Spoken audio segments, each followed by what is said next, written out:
guys. So I want to walk you guys through my data system and how we collect data, work on IEP goals, and all that fun stuff. I have my paras help me run this while I'm doing direct teach with the student. Mostly it's direct teach with the student. They're doing IEP goals, fluency, things like that. So the drawers are there, and in that drawer we have the data sheet. The blank ones are in the front, and the finished ones go in the back.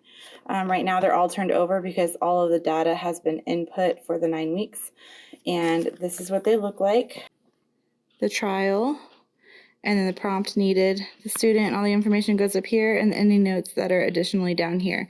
They fill it out as they're working with the student, and then once it's done, it goes into the back there where it stays in the finished until we input the data. And then I have a list of all the students' names on a QR code. And then we scan the QR code. QR code opens a Google form, and then we can input the exact same information that's on here into the Google form. We highlight the sheet once we're done, and then we flip it over and put it on the bottom. And at the end of the 9 weeks, they just rubber band them up and put them to the side.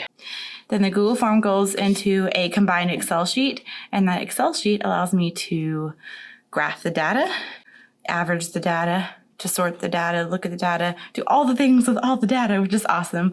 And then I can collect and analyze that information on there. How do we get all the supplies and materials to do these? Well, they're ready to go in IEP bags. All of their IEP bags right here in the corner.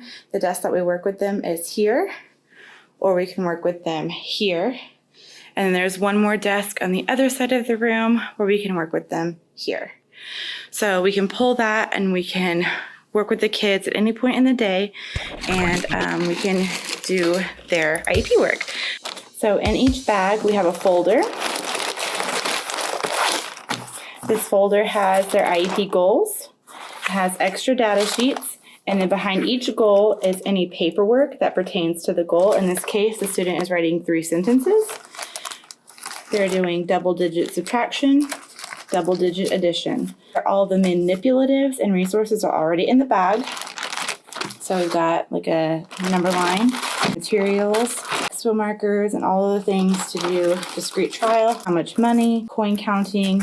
The reading for the student is up on the board right here, as well as data sheets for that, to create number of words in a sentence, or the number of sentences in a paragraph.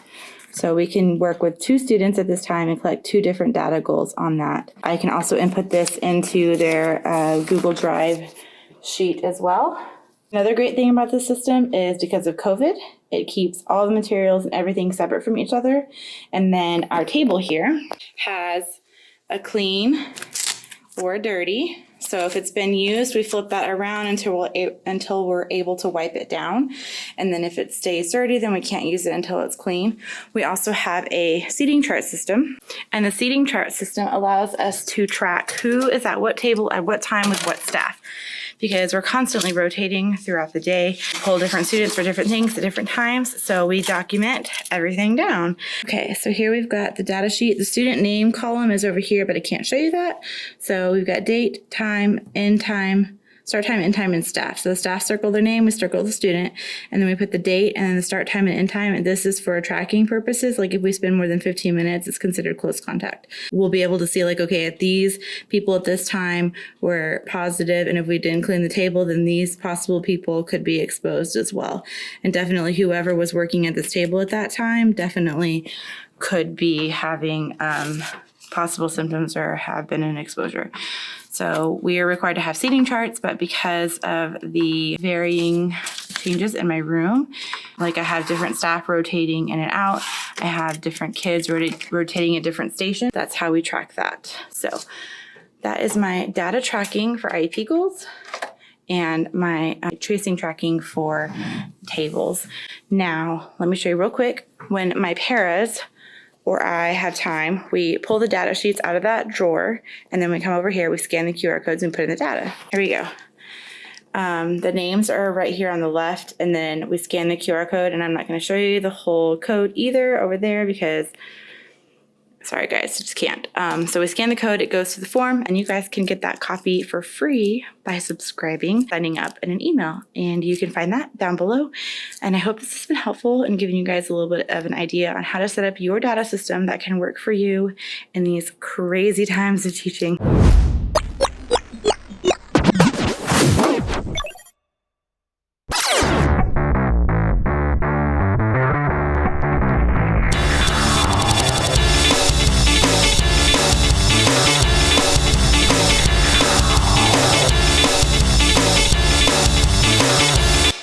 There's student names on there.